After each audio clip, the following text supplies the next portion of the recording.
Good morning, honored guests. A warm welcome to all of you to the 22nd edition of the India Today Conclave. This conclave is happening at the most opportune time because we are standing at the crossroads of history. As they say in the cowboy movies, there's a new sheriff in town. That is Donald J. Trump. And it's no small town. It is the United States of America, the world's largest economy and only superpower. And he's holding friend and foe alike to gunpoint to get a better deal. He's bent on destroying the world order that America established after the Second World War in 1945. He's weaponizing trade. He's claiming that America has been taken for a ride even by its allies. True to character, he's playing two contradictory roles. He's withdrawn America from international institutions, frameworks like WHO and the Paris Climate Accord, and I'm sure there will be more. If he perceives no financial gains for America, he wants out. On the other hand, he's behaving like a CEO of a multinational company who wants to make some acquisitions. He wants Canada to become America's 51st state and acquire the Panama Canal, Greenland, and Gaza. He also wants to end the Ukraine war by negotiating with Russia without Ukraine. All he wants Ukraine to do is to give America the rights to mine its rare earth minerals in return for all the aid they've already got. Shockingly, aid is even now being converted into a loan without providing any security guarantees, which Ukraine desperately needs. He doesn't respect the UN Charter that requires countries to respect each other's territory or the global institutions where free trade rules were negotiated. The norms of civil engagement between nations and language and the protocol of diplomacy are all in a churn. The old template is cracking and is being replaced by a sense of anarchy. And he's only been in office for 47 days. It seems that geopolitics has turned into a reality TV. So there are interesting times ahead. As one journalist, American journalist said, if it weren't for my country, I would take out the popcorn and watch the show. Jokes apart, what America does has serious repercussions for everybody. The theme we have set for the conclave is the age of acceleration. This means that not only change happens, but the rate of change gets faster and faster. We could not imagine that Donald J. Trump would step on the pedal so fast, soon to validate our theme. So thank you, Mr. President. Later today, we have Mr. Michael R. Pompeo, who was Trump's foreign secretary for nearly 3 years in his first term. I'm sure he will share some rare insights into Donald Trump's mind and working style. We also have the U.S. Commerce Secretary, Mr. Howard Lutnick, live via satellite later today to discuss the hottest topic of the day, tariffs. Besides the changes in America, there are other powerful forces at work that will impact our lives. That is technology in particular, the astounding increase in computing power that has given birth to artificial intelligence. This is transforming every aspect of our lives, from the workplace to politics and even ethics. We're still struggling to determine whether it's a boon or a curse. Nevertheless, it's impossible to halt the march of technology.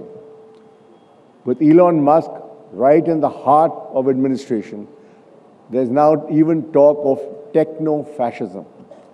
That is absolute power speaking to the language of technology.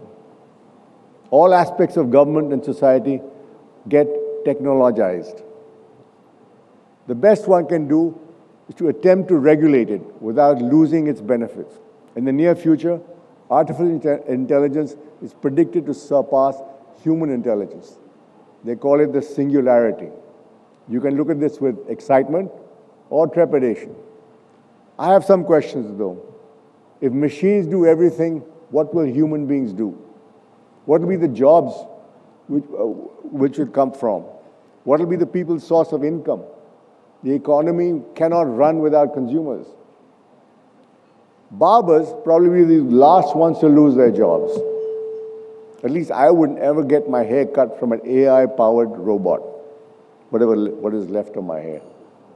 With its tech human resources, India has the potential to be a significant player in the world of AI.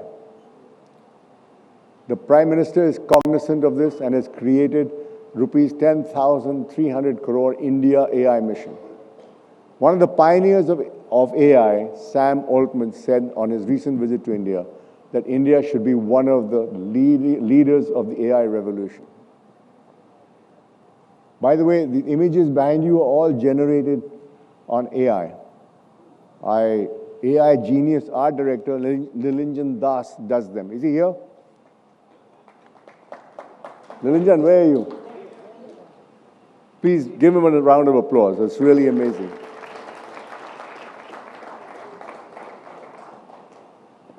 Just to clarify, my speech is written by me and me alone, without any AI assistance. But technology also persuades us to think beyond countries. Whether Donald Trump likes it or not, globalization will remain a driving force for change. We are inextricably connected through supply chains, telecommunications, and even the controversial migration of people. Globalization has been a force for good and will continue to be so. It is estimated over 1 billion people have been lifted out of poverty since 1960. This may hit a speed bump with America's current attitude, but its march is inevitable. International trade will just be realigned. Other technologies that will change and are changing the world are synthetic biology, which involves gene splitting, and cryptocurrency based on blockchain technology. One will change healthcare, the other will change how economies are managed. Both these technologies are due to the advancement of AI. As far as geopolitics is concerned, we're in some significant changes. Instead of the USA being the lone superpower, China is emerging as a serious challenger. Currently, I would say one is a diet dictatorship and the other one is a full one, with Xi as president for life. They're rivals, but they need each other. Trump may want to play hardball with China, but he has to remember that they play a very long game. If he hands over part of Ukraine to Russia, China may test him and invade Taiwan. Trump has weakened the transatlantic alliance, but united Europe in the process. But his cozy relationship with Putin must worry them. India is in a sweet spot. Both America and China would like to be in good terms with us. I must say PM Modi has skillfully negotiated these choppy waters by managing the unpredictable Trump. He did his homework by reducing duties on items close to Trump's heart before his American visit, like the Harley-Davidson motorcycles and bourbon whiskey.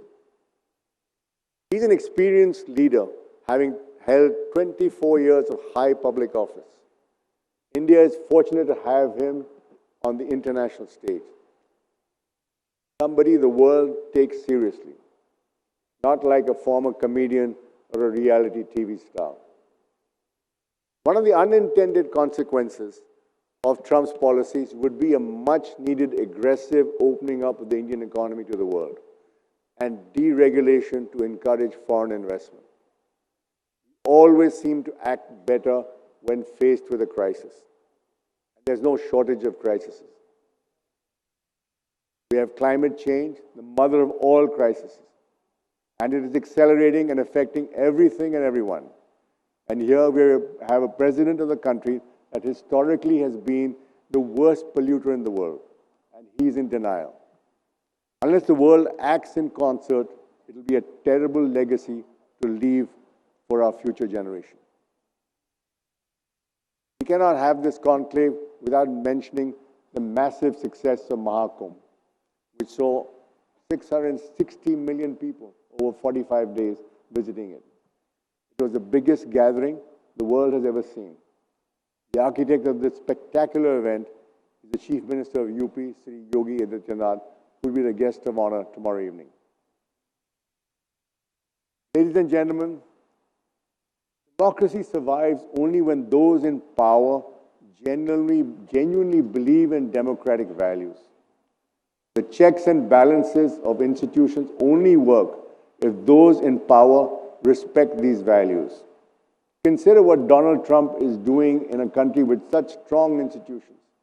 He's weaponizing investigative agencies and persecuting his rivals. He puts in place people who only do his bidding. Unlike his previous term, now he has no guardrails. Also, democracy survives when there is a free flow of truthful information. It is the oxygen of democracy. It is a conversation between the rulers and the ruled. The India Today Conclave has been such a destination for 22 years. So, ladies and gentlemen, enjoy the conversation. Fasten your seatbelt as we are in the age of acceleration. Thank you for coming.